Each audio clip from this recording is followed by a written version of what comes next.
Hello to all of you, welcome to Knowledge Hunt. From today onwards, we are going to start Indian geography, and this course will be beneficial for all the competitive examination because we are going to cover holistically about Indian geography in this particular series. So for today, we are covering the general facts about India. So without wasting time, let us proceed with our series and subscribe to the channel for further updates and further videos. Okay, so let's get started. So friends, ये है हमारा India, हमारा प्यारा भारत। अगर हम इसके India के general features की बात करें तो इंडिया के लेटिट्यूडनल एक्सपेंशन से हम सबसे पहले स्टार्ट करते हैं कि इंडिया का लेटिट्यूडनल एक्सपेंशन कितना है। ओके, सो इंडिया का लेटिट्यूडनल एक्सपेंशन स्टार्ट होता है 8 डिग्री 4 मिनट नॉर्थ से लेकर एंड एक्सटेंड करता है कहाँ तक, 37 डिग्री 6 मिनट्स तक। अगर हम इंडिया के मेनलैंड पार्ट की बात करें तो इंडिया के मेनलैंड पार्ट की सदर्न मोस्ट बाउंड्री है दैट इज़ कन्याकुमारी। ठीक है, Kanyakumari is the southern most part of India, it lies in state of Tamil Nadu. ठीक है, एंड अगर हम नदर्न मोस्ट पॉइंट की बात करें इंडिया के तो इसको हम इंदिरा कोल बोलते हैं, जो कि जम्मू एंड कश्मीर का पार्ट है, and de facto it is a part of Pakistan occupied Kashmir that is POK। Fine, तो इसका लेटिट्यूडनल पोजिशन है 37 डिग्री 6 मिनट्स। अगर हम इंडिया का लॉन्गिट्यूडनल एक्सपेंशन की बात करें तो इंडिया पूरा के पूरा ईस्टर्न हेमिस्फीयर में आता है। What is eastern hemisphere and what is western hemisphere, चलिए हम थोड़ी सी जनरल क्लैरिटी लेते हैं इस चीज़ की।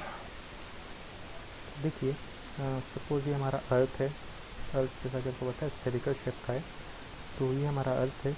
अर्थ के बीचों बीच से एक लाइन क्रॉस करके जाती है जो कि अर्थ को इक्वल 2 पार्ट्स में डिवाइड करती है, जैसा हम इक्वेटर बोलते हैं। ठीक है, दिस इज इक्वेटर। इक्वेटर के ऊपर वाला जो पोर्शन है, जब भी आप कभी कोई मैप ड्रॉ करते हैं तो ऊपर वाला जो पोर्शन होता है that is in north direction. ठीक है, आप कभी भी कोई भी मैप ड्रॉ करते हैं तो ऊपर वाली डायरेक्शन को नॉर्थ डायरेक्शन बोलते हैं, एंड नीचे वाला हेमिस्फीयर जो है उसको सदर्न हेमिस्फीयर बोलेंगे। इसको हेमिस्फीयर क्यों बोल रहे हैं, बिकॉज इस स्फीयर का आधा पार्ट है, दैट इज अर्थ का आधा पार्ट है। ठीक है, तो ये अर्थ का 2 इक्वल पार्ट में डिवाइड करते हुए इक्वेटर जा रहा है। अभी हमने इंडिया का लेटिट्यूडनल एक्सपेंशन देखा जो कि 8 डिग्री 4 मिनट से लेकर 37 डिग्री 6 मिनट तक है, एंड उसके आगे मैंने नॉर्थ लिखा था। क्यों, क्योंकि इंडिया पूरा की पूरा नॉर्थ डायरेक्शन में बिलोंग करता है, इस वजह से यहाँ पर इंडिया का पोजिशन यहाँ पे आता है। ठीक है, दिस इज़ अवर इंडिया।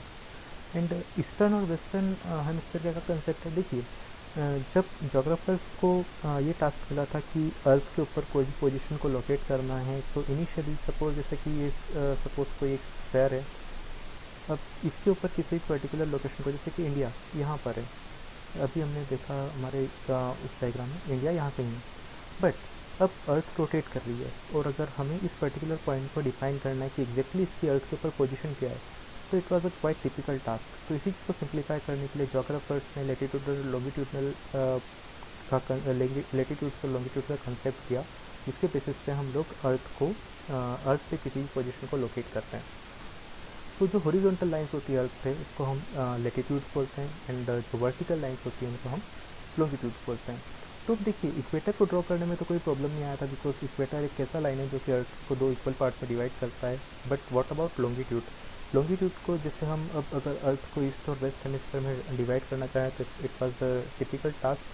तो उस टाइम पर जो यूके था, United kingdom, that was a dominating country, तो वहाँ पर जो भी लॉन्गिट्यूड पास करेगा उसको वो लोग प्रीफरेंस देंगे। तो यही हुआ, जो ग्रीनविच मीन टाइम एक ग्रीनविच एक जगह है लंदन में, वहाँ पर से जो लॉन्गिट्यूड पास होता है उसको 0 डिग्री लॉन्गिट्यूड का टैग मिला है, क्योंकि उस टाइम जो इंग्लैंड था वो काफ़ी डोमिनेटिंग कंट्री था, उसका हर जगह पर इम्पेरियलिज्म था, एंड ये story around world war second के बाद ही स्टार्ट हुआ था ये सारा कंसेप्ट। इसके पहले इस तरह के कंसेप्ट हमारे पास नहीं थे।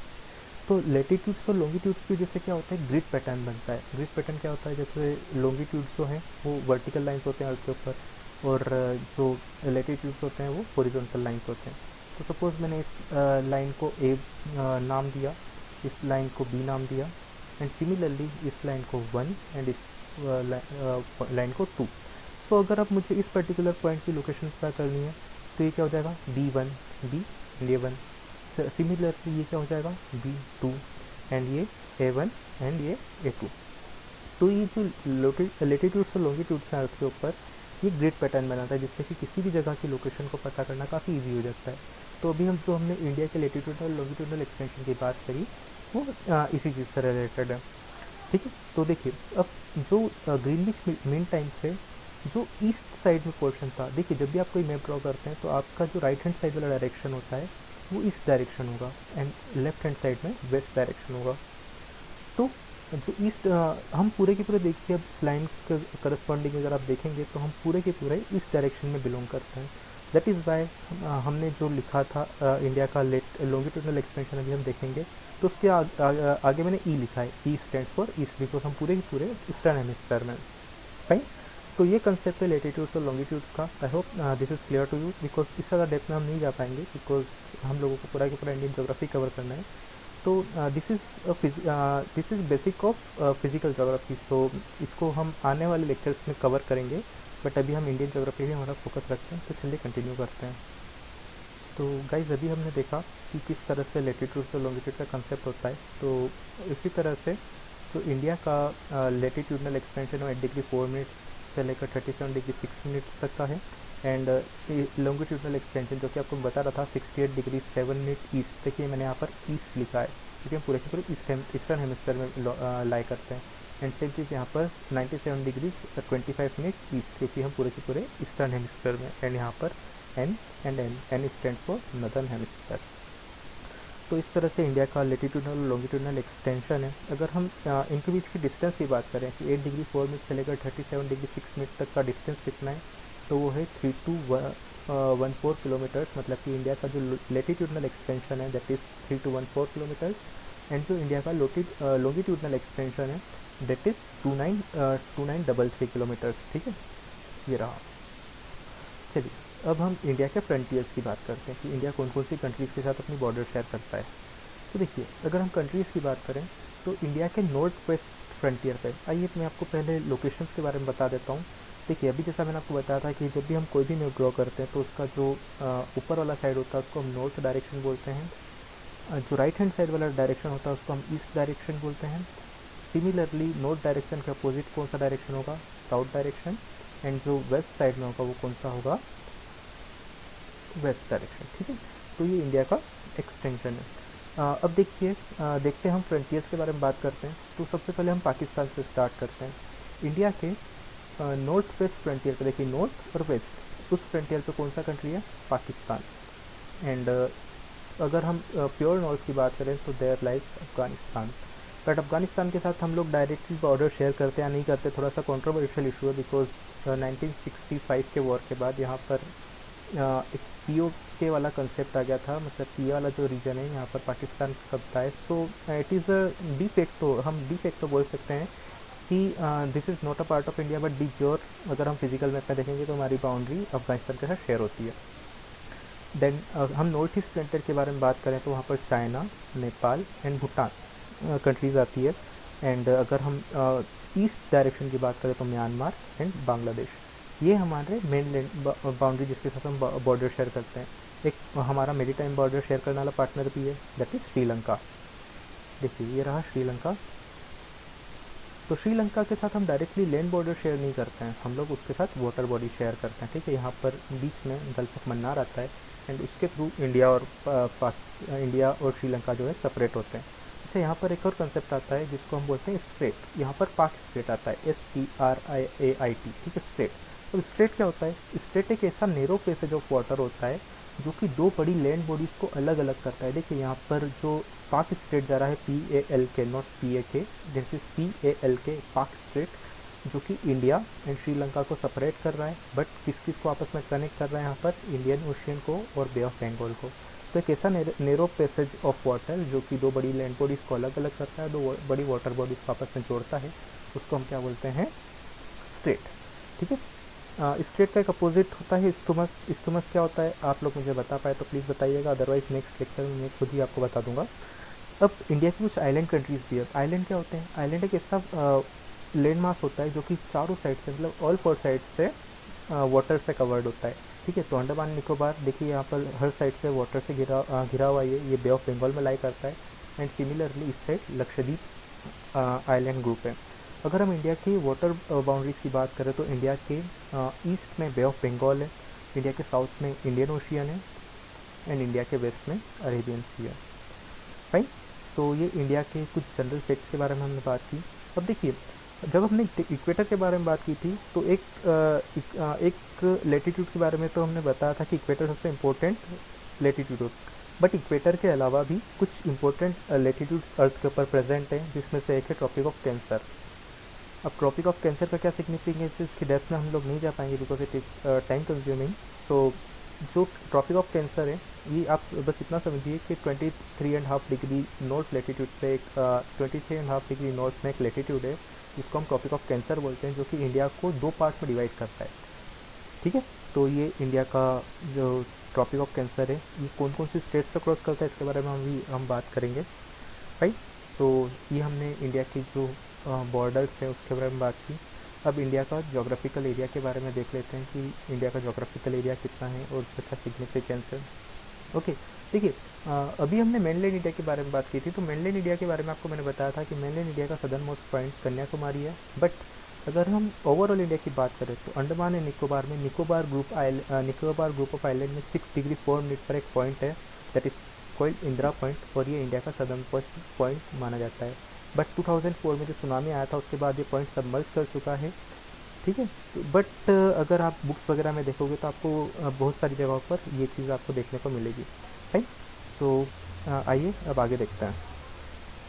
तो इंडिया का जो जोग्राफिकल एरिया है, इंडिया का geographical area is 3.28 million square kilometre.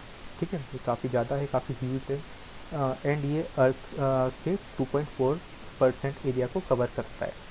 And अगर हम जोग्राफिकली देखें, इंडिया 7th पोजीशन पर आता है वर्ल्ड में, मतलब कि वर्ल्ड का 7th लार्जेस्ट कंट्री है। हमसे भी बड़े 6 कंट्रीज और हैं।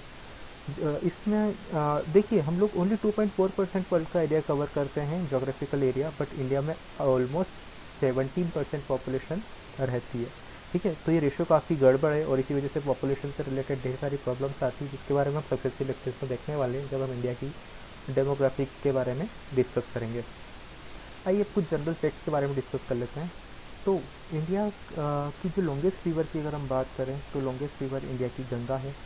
ये लेंथ वाइज की बात कर रहे हैं हम, बट अगर वॉल्यूम की बात करें तो वॉल्यूम वाइज ब्रह्मपुत्र इंडिया की सबसे बड़ी रिवर्स है। इनको हम रिवर्स में डीपली कवर करेंगे सारी की सारी चीज़ों को। अभी तो इंट्रोडक्टरी लेक्चर है, that is why we are covering this all things superficially.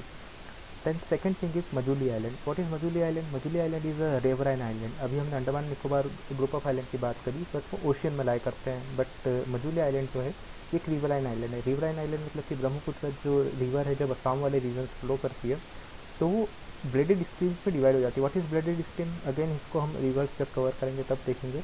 तो इस वजह से 2 पार्ट्स में बाइफर्केट हो जाती है ब्रह्मपुत्र रिवर, एंड आगे जाकर फिर से वापस मिल जाती है। तो इस वजह से बीच वाला जो रीजन है ये सेडिमेंट्स के डिपोजिशन की वजह से एक आइलैंड के फॉर्म में बन जाता है, and same thing Majuli island के ऊपर अप्लाई होती है, and that is why Majuli island is known as largest riverine island of India. Not even India, it is largest riverine island of world, right. अब अगर इंडिया के टोटल लैंड बाउंड्री की बात करें तो दैट इज 15,200 किलोमीटर्स ये India का land boundary है। इसमें हम सबसे ज़्यादा बाउंड्री किसके साथ शेयर करते हैं? बांग्लादेश के साथ, राइट। बांग्लादेश के साथ हम 4096 किलोमीटर की बाउंड्री शेयर करते हैं, then followed by China and followed by Pakistan. तो इन कंट्रीज़ के साथ हम सबसे ज़्यादा बॉर्डर शेयर करते हैं। नेक्स्ट लेक्चर के लिए मैं आपको एक टास्क दे रहा हूँ कि आप लोग जो हैं इन कंट्री, ये जो कंट्रीज़ है कौन कौन सी स्टेट्स के साथ बाउंड्री शेयर करती है उनके बारे में आप मुझे बताइएगा, ठीक है। आइए अब इंडिया की कोस्टल बाउंड्री की बात करते हैं। तो कोस्टल बाउंड्री इंडिया की जो है 7516 किलोमीटर्स है। कोस्टल बाउंड्री का मीनिंग मतलब कि देखिए, ये जो बॉर्डर है जो कि गुजरात से स्टार्ट होती है, यहाँ पर गुजरात है, गुजरात के यहाँ से देखिए, यहाँ से हमारा कोस्टल बाउंड्री स्टार्ट होता है। तो गुजरात, गुजरात के बाद महाराष्ट्र, महाराष्ट्र के बाद गोवा, गोवा के बाद कर्नाटका, कर्नाटक के बाद केरला, केरला के बाद फिर हम ईस्टर्न कोस्ट पे आते हैं, ईस्टर्न कोस्ट तमिलनाडु, तमिलनाडु के ऊपर आंध्र प्रदेश, आंध्र प्रदेश के ऊपर उड़ीसा, एंड उसके ऊपर वेस्ट बंगाल। ये जो रीजन है ये कोस्टल बाउंड्री शेयर करता है, एंड लैंड बाउंड्री यहाँ पर आती है। गुजरात से लेकर सबसे पहले पाकिस्तान के साथ बॉर्डर शेयर होती है, देन डी ज्योर बेसिस पे अफगानिस्तान के साथ, देन चाइना के साथ, उसके बाद यहाँ पर नेपाल के साथ बॉर्डर शेयर होती है, उसके बाद भूटान के साथ, उसके बाद यहाँ पर म्यांमार, एंड फाइनली बांग्लादेश के साथ। तो ये लैंड बाउंड्री है एंड ये कोस्टल बाउंड्री है, राइट। तो इंडिया की लैंड और कोस्टल बाउंड्री के बारे में हमने बात की। अब आगे देखते हैं। तो इंडिया का जो अगर हम देखें हाईएस्ट पीक कौन सा है, तो इंडिया का हाईएस्ट पीक है माउंट केटू। बट अगेन ये वही वाला कंसेप्ट आ जाता है, माउंट केटू जो है पीओके वाले रीजन में, पीओके के बारे में भी आपको थोड़ी देर पहले मैंने आपको बताया था। तो माउंट केटू के साथ वही प्रॉब्लम है, ये पीओके में लाई करता है। सो अगर हम डी फैक्टो बात करें तो de facto Kanchenjunga is the highest peak of India that lies in state of Sikkim. Sikkim India का पार्ट 1975 में बना था एंड तब से mount Kanchenjunga is considered as highest peak of India because PoK mount K two lies in PoK. अब अगर हम volcano की बात करें तो बैरन आइलैंड जो है इंडिया का ओनली एक्टिव वॉल्केनो है। Barren Island lies in Andaman and Nicobar group of island. Fine.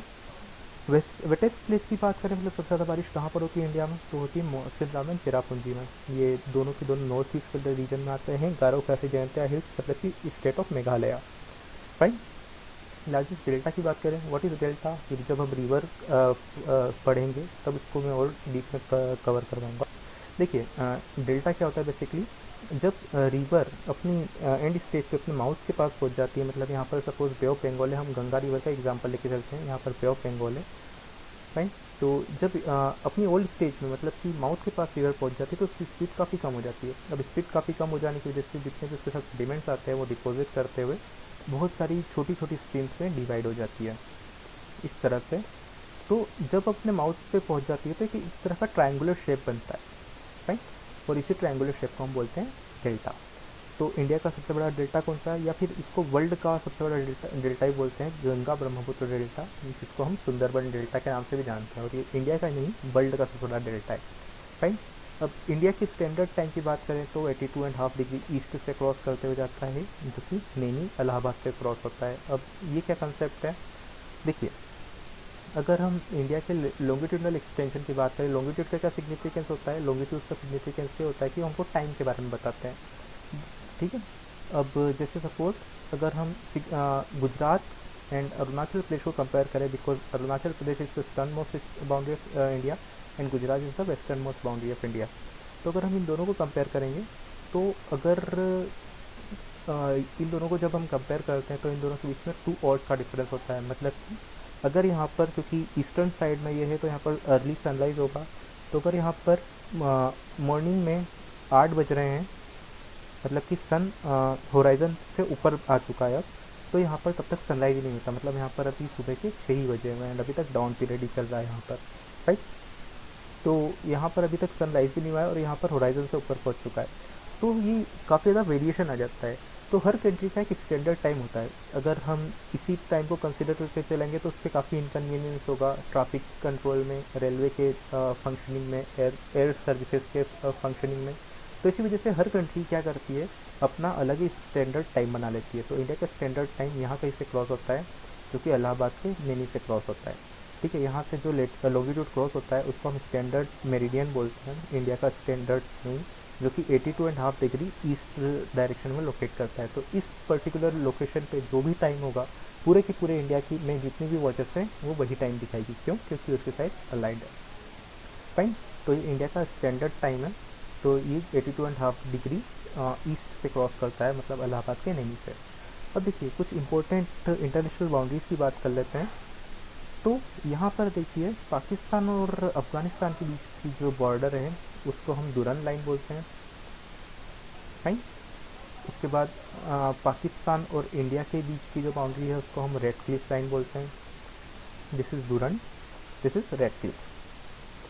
Then 1962 का जो इंडिया चाइना वॉर हुआ था उसके बाद उसके पहले यहाँ की जो बाउंड्री थी जम्मू एंड कश्मीर की, उसको हम मेक मोहन लाइन बोला करते थे। बट 1962 के वॉर के बाद चाइना ने हमारे कुछ पोर्शन पे कब्जा कर लिया एंड इस वाले पार्ट को हम अक्साई चीन बोलते हैं। इंडिया वाली लाइन जो है LAC है, LAC मतलब लाइन ऑफ एक्चुअल कंट्रोल। अभी आपने देखा होगा न्यूज़ में गलवान वैली का जो इशू चल रहा है वो इसी लाइन से रिलेटेड है। फाइन। बट अरुणाचल प्रदेश की जो बाउंड्री, अरुणाचल प्रदेश जो चाइना के साथ बाउंड्री शेयर करता है उसको आज भी हम मेक मोहन लाइन ही बोलते हैं। फाइन। तो ये हमने बात की कुछ इंपॉर्टेंट लाइन्स की। अच्छा, यहाँ पर एक 24 डिग्री पैरेलल निकलता है, मतलब 24 डिग्री का जो लैटिट्यूड है वो यहाँ कहीं से निकलता है, जो कि रन ऑफ कच्छ से क्रॉस होते हुए जाता है। ये इंडिया और पाकिस्तान के बीच का डिस्प्यूटेड रीजन है, बिकॉज ये जो है क्रिक बनाता है। क्रिक जो होता है एक नैरो पैसेज ऑफ वाटर होता है, जो कि most of the time wet रहता है बट कुछ टाइम तक यहाँ पर से पानी डिसअपेयर भी हो जाता है। एंड यहाँ पर फिशिंग वगैरह काफ़ी अच्छी होती है, जिससे इकोनॉमिक एक्टिविटी के लिए काफ़ी अच्छा रीजन माना जाता है। तो इंडिया पाकिस्तान के इसमें डिस्प्यूटेड है, राइट। तो 24 डिग्री पैरेलल के बारे में आप याद रखिएगा कि ये इंडिया और पाकिस्तान के बीच में डिस्प्यूटेड रीजन है, राइट। अब कुछ और स्पेक्स के बारे में बात कर लेते हैं, then we are ending the lecture. Then देखिए, उत्तर प्रदेश जो है इंडिया में, अगर हम स्टेट की बात करें तो उत्तर प्रदेश सबसे ज़्यादा स्टेट, मतलब कि 8 स्टेट के साथ बाउंड्री शेयर करता है, राइट। असम जो है 7 स्टेट के साथ बाउंड्री शेयर करता है। असम के अलावा एक और ऐसा स्टेट है जो कि 7 स्टेट के साथ बाउंड्री शेयर करता है, तो कौन सा है, आप मुझे उसका नाम बताइएगा। देन महाराष्ट्र जो है वो भी 6 स्टेट के साथ बाउंड्री शेयर करता है, right. Then tropic of cancer के बारे में आपको बताया था कि इंडिया के बीचों बीच से निकलता है।